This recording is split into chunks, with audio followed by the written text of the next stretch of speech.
All right, anatomy students, welcome back to the video lecture series. As always, I am your simple anatomy teacher, Mr. Grippa, and we're going to get finished with the last video in the series on the skeletal system tissue.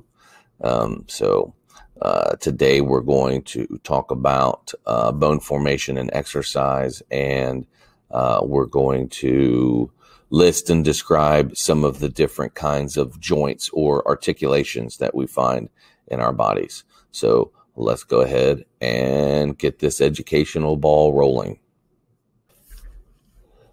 All right, exercise and bone tissue. Under mechanical stress, bone tissue becomes stronger through deposition of mineral salts and production of collagen fibers by the osteoblasts.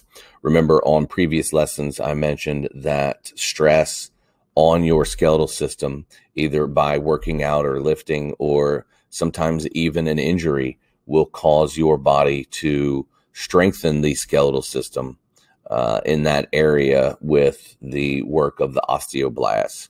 If you lift weights and your muscle mass increases, you become stronger. That will put more tension and stress on the bones, and your body will respond by strengthening those bones by making them bigger and thicker.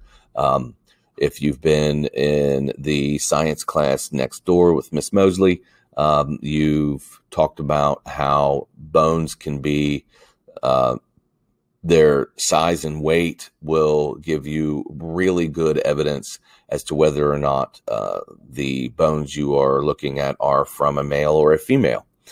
Males typically have larger muscle mass, so their bones are going to be bigger, thicker, and more dense to help support that increase in muscle mass. Unstressed bones, on the other hand, become weaker.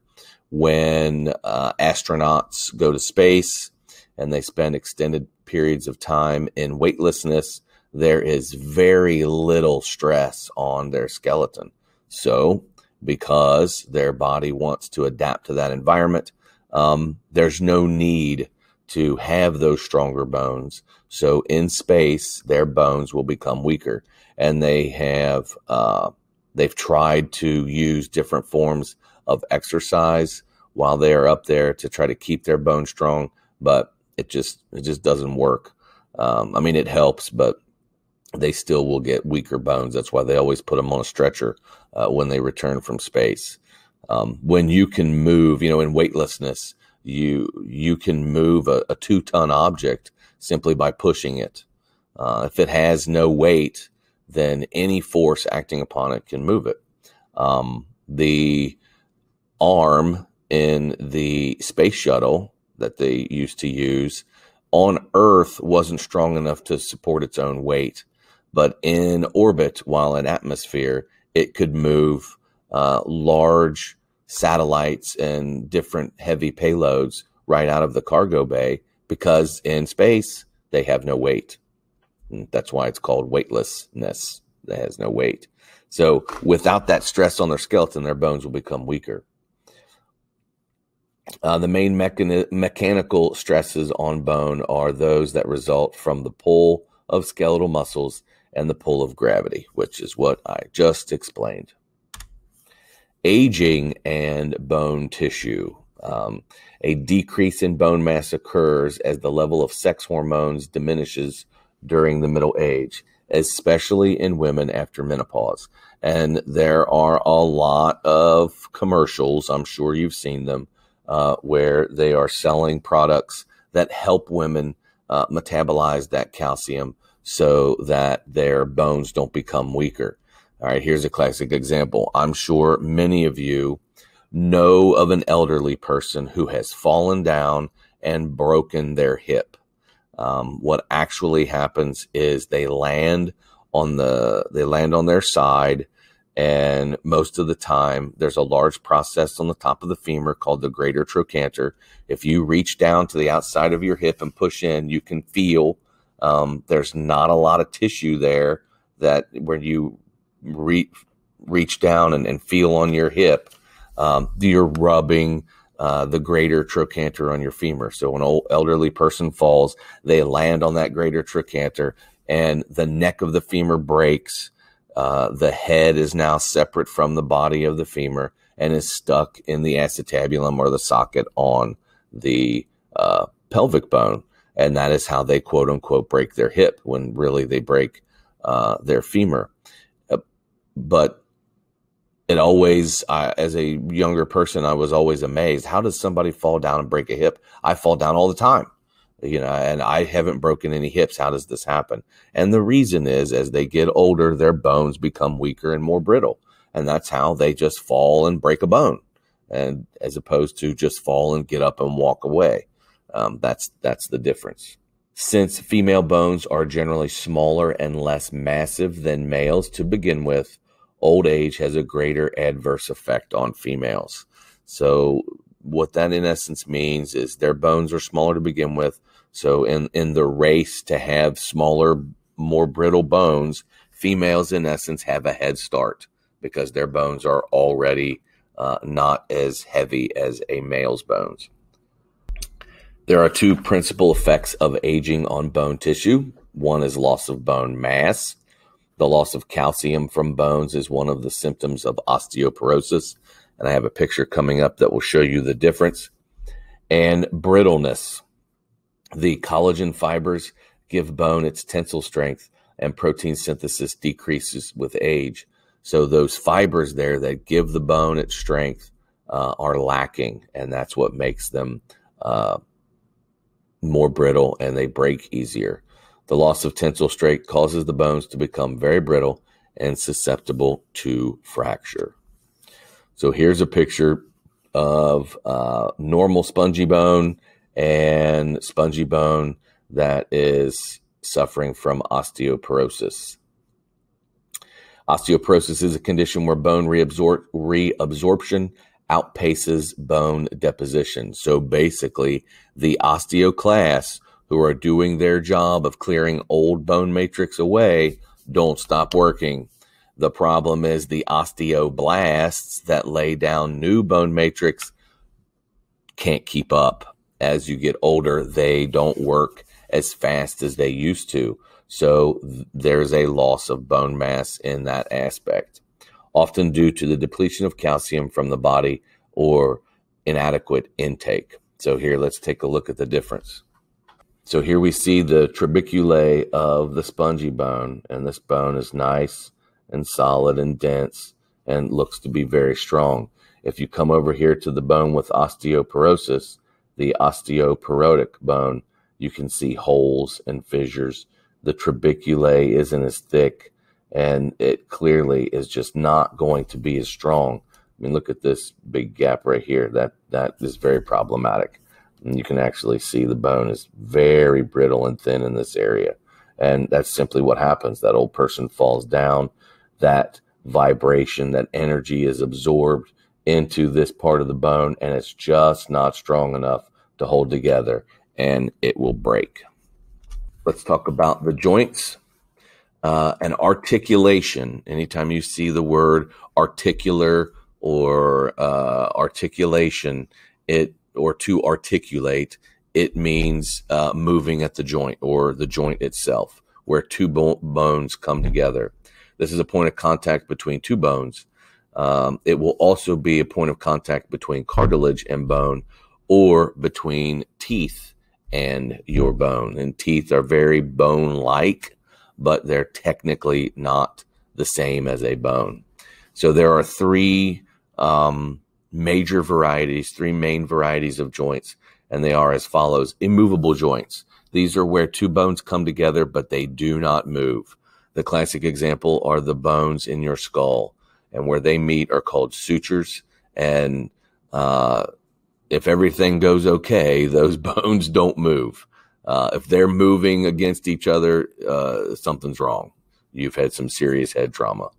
Slightly movable joints are your cartilaginous joints.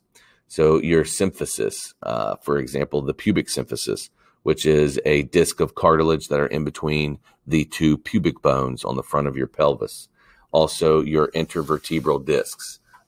Your spine is slightly flexible but it doesn't bend the bones between the vertebrae. The amount of bend that you'll get between those bones is nothing like your elbow or knee. And that brings us to the freely moving joints, and I think that name is pretty self-explanatory. These are the ones where the bones freely move against each other.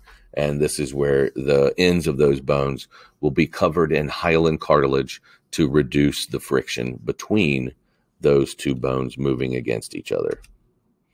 So here is a diagram of a freely moving joint. These are some of the things that you will see around the joint. Labeled here, we see the ligament. Okay, ligament is what holds bone to bone. So here is a bone, obviously, right here. Around the joint, you're going to have what is called the synovial capsule. And what makes that capsule is the synovial membrane. And what that does is it holds a fluid called synovial fluid that lubricates this bone-to-bone contact. Technically, it's going to lubricate this cartilage-to-cartilage contact because your freely moving joints, as I said before, are going to be wrapped in hyaline cartilage, making this gap here as friction-free as possible.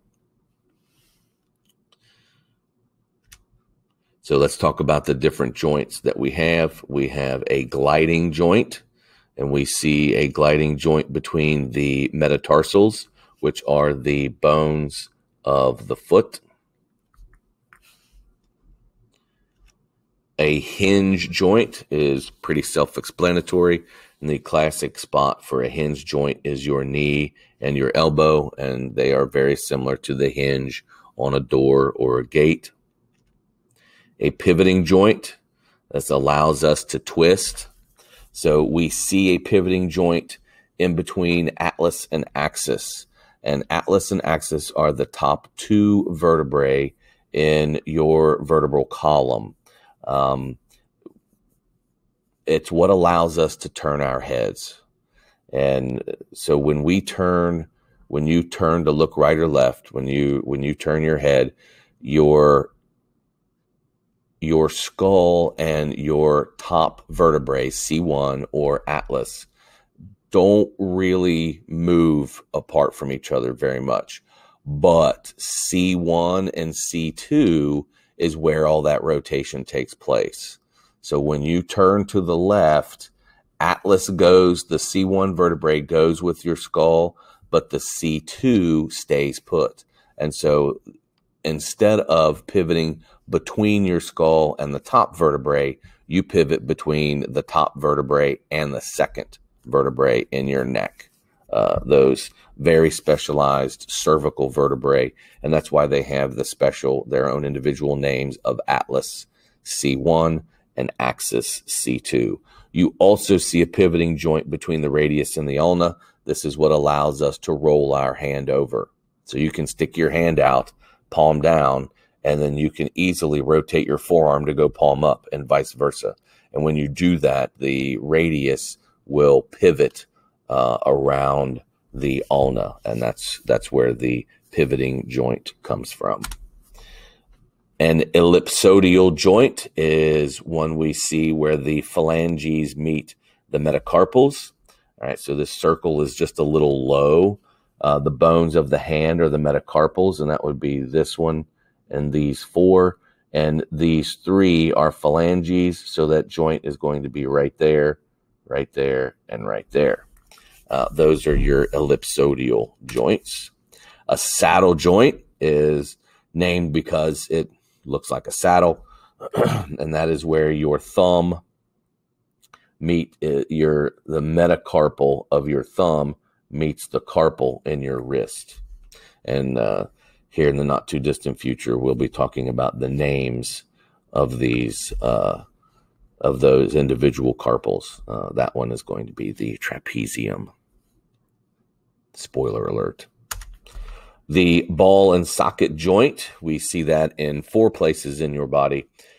In your hip, where your femur meets your pelvic girdle or pelvis, And then we also see it where the head of your humerus articulates with the glenoid cavity or glenoid fossa of your scapula and shoulder blade, and the acromial end of your clavicle. But we'll talk more about that here shortly. And it is a ball that fits into the socket. And as you can see here, this ball fits into that depression in the pelvis called the acetabulum. And we were talking about osteoporosis in old people. This is the greater trochanter. And when they fall, they land on this point. That's the point when you reach down and feel the outside of your hip and you feel that bone inside there. That's what we're talking about. And so when the old person falls and they land on this, that blow will break the femur right there at the neck. And so they technically, when they say they fall and they quote unquote break their hip, many times they technically break the head off the femur. And that's where the fracture occurs. But that is a ball and socket joint. And that is it for lesson 4 and all of the lecture material on bone tissue. All right, that's it. That is the last video in the series on bone tissue of the skeletal system. So congratulations, you've made it through. And now we get to start working on bone identification and the different markings and processes on these bones. So as always, thanks for watching. If you have any questions, shoot me an email and we'll talk to you later.